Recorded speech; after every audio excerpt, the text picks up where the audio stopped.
if I see somebody has a sign in their yard, a political sign, whether I agree with it or not, if it's a neighbor and I get to talk to the neighbor, I'll say, I really like the fact that you have a sign in your yard. And in this case, I didn't really agree with the sign, but the fact that he had the sign in his yard, I think is commendable because he's following through with what he believes in. In the heart of America, our family stands tall. Bonds of love and unity, holding us all. We must nurture these. I don't think anybody would argue with that. Probably the most volatile we've ever seen in an election. I've been in politics. I grew up in it. We were nice to each other then, and there was dialogue happening, and that doesn't happen anymore. How do we stay positive?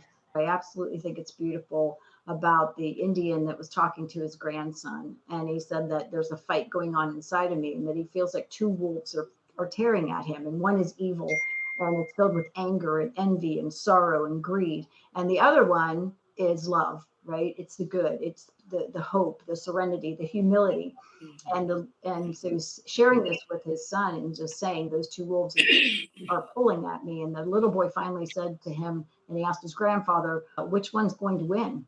And he said, the one that I choose to feed. And I think every day we get up and we get to go out into the world, and we have to decide, which one are we going to feed? Are we posting things? Are we saying things that actually try to pull out the bad in other people? Or are we trying to put out something that's actually has love attached to it? So it's important that we learn how to listen. There was a person next door to my mechanic. He had his whole house with Trump on it. He had bags with his face. He had signs and everything. And at first I got angry. I was upset. But then as I thought about the precious rights that we have, freedom of expression, I think it's a time, this will help us to force ourselves to be better listeners. Simply because people have a right to their expressions. That's part of the principle of being in America. And we have to come to the table. I knocked on the doors to get my community together. And it was the Dolphin Park neighborship. And it was the verse of love your neighbor as yourself.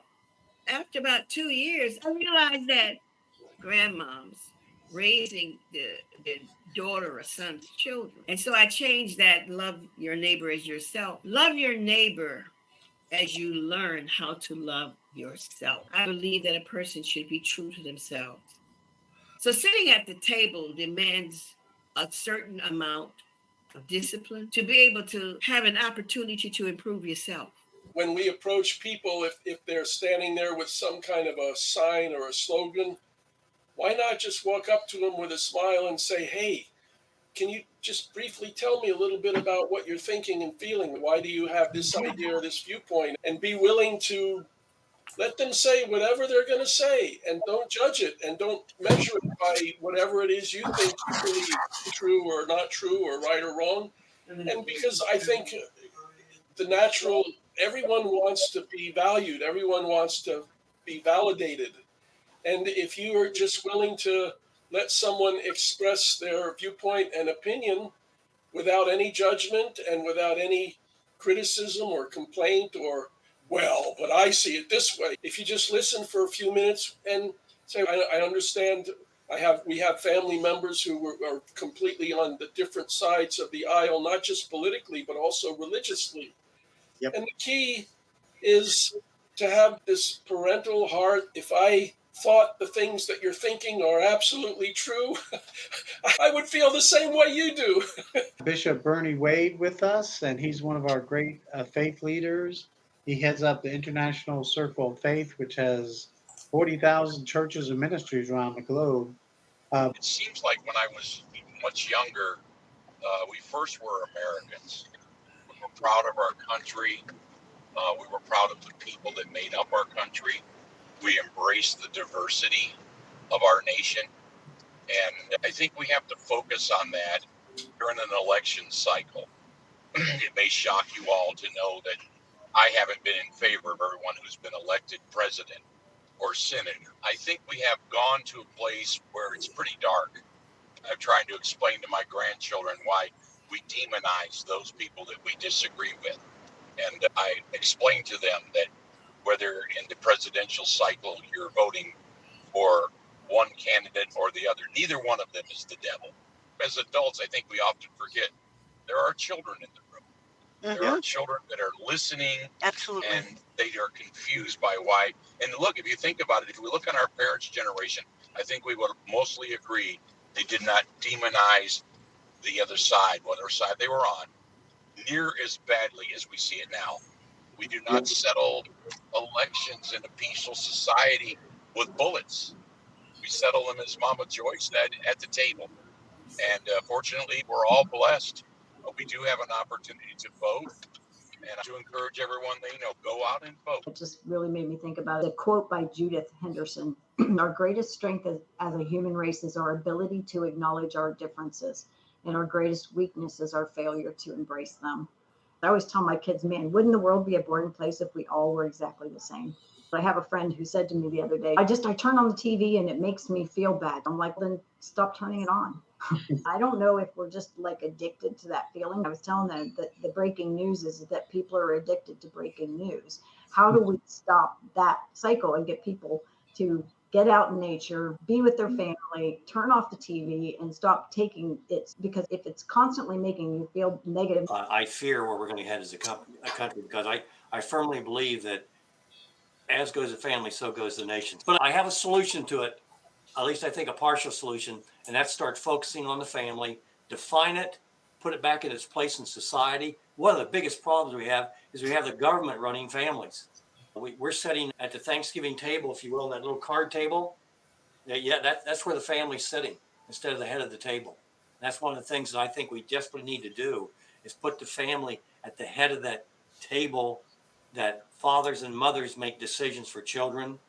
I think fathers and mothers ought to be educating their children. Think about the last 3 presidential elections. No one talked about the family. Trump, Biden didn't talk about it. Hillary didn't talk about it. Not a single word about the family and the breakdown of the family being a major issue. And quite shocking when most of us realize it's the core issue. I taught my children to speak your mind. And I allow them to speak to me. And people would say, oh, you let your children disrespect you. I said, no, they're not disrespecting me.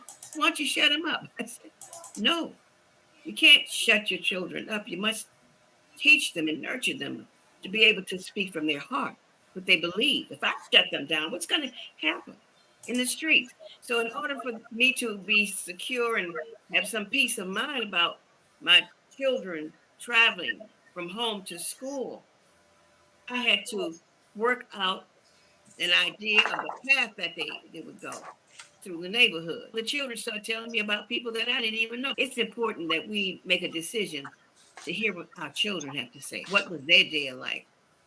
Who did they see? Who did they meet? What are they doing? And I learned that my biggest protectors in the neighborhood were the children.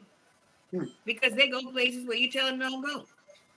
They know other children. They know about the families, because we, as adults, we stay in.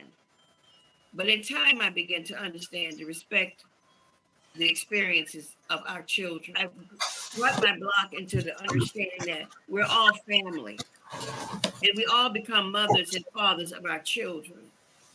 They thought I was silly, and I just continued on. I had a little peace walk around the block. The people get in the cars, they ride out, they never walk around, they don't speak to anybody.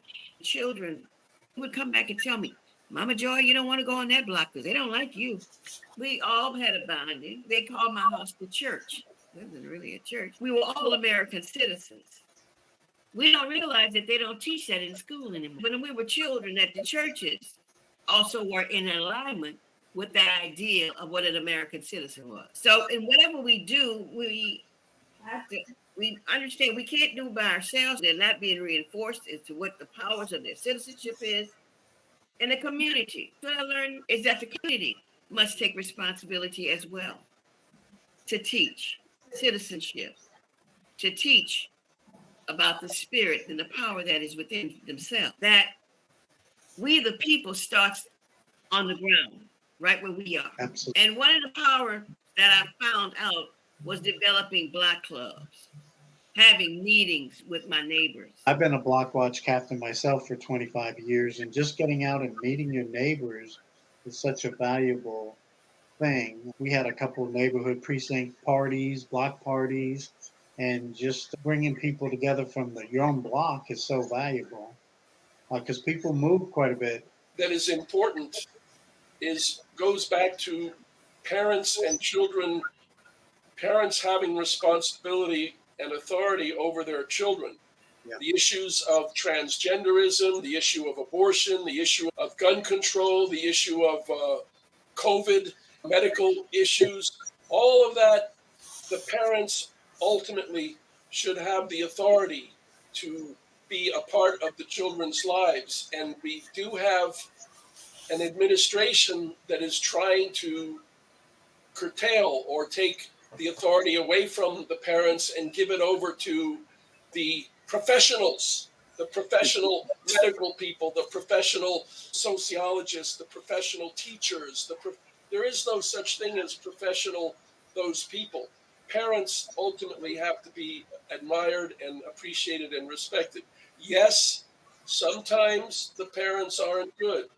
There is times when the police or social groups need to come in and help and deal with an extreme situation of parental abuse or something like that. Whenever I meet strangers, one of the first things I talk to them about is, hey, where were you born? Where did you grow up from? I was born in Queens, and when I was 11 years old, we moved here to Cary, and who were your parents? And that kind of a conversation. I believe God's central concern and care and presence is in a family, even more than the church.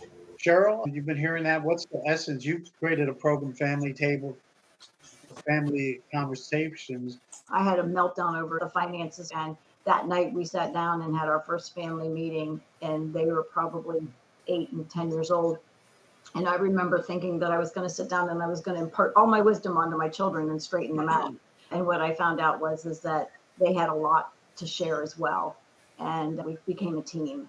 And from that, I created a family meeting toolkit, and I share 4 gifts. That's all about how we can connect at the kitchen table, where everyone feels heard and valued and supported and celebrated in that process. And I realized at that point, when later in life, when we were going through, I would say, our crisis, right, that it really wasn't a crisis because we already knew how to get through it. And my kids stepped up and participated in ways that I would have never imagined. But they wanted to be a part of the solution. We had a very sacred time that we connected each week, but it wasn't about that hour. It was about how when we left that table and how we showed up in the world once we left that. Everybody's worried about a terrorist threat coming in after 9/11, but it was still being, he said that people think that's the biggest threat. He said the biggest threat is not that. The biggest threat is what is happening at our kitchen tables with our own families because of the disconnect, because that's what will tear the America apart. We have to become that change and make it happen first, and then it spreads to our communities and our nation. Cheryl, I'd like to learn a little bit more about what you're doing. I love what you said. Look, the first institution that God created for the benefit of man was the family. And it wasn't by mistake. We have a Father in heaven. We have brothers and sisters in Christ. And it's a special relationship that you learn in the family. And taking that outside. As Cheryl was speaking, I could remember my dad having family day every Wednesday. And we had a family day when I had my children. Once a week, we were at the table. Each week, one of us was assigned to a word. And you gave your definition. All of us were here, and we judged them on the presentation, how they stand, and all this kind of stuff. And it's still working. And what I see, they're doing the same things to their family, with their family. I'm grateful for this because it says train up a child in the way he should go. Holding us all.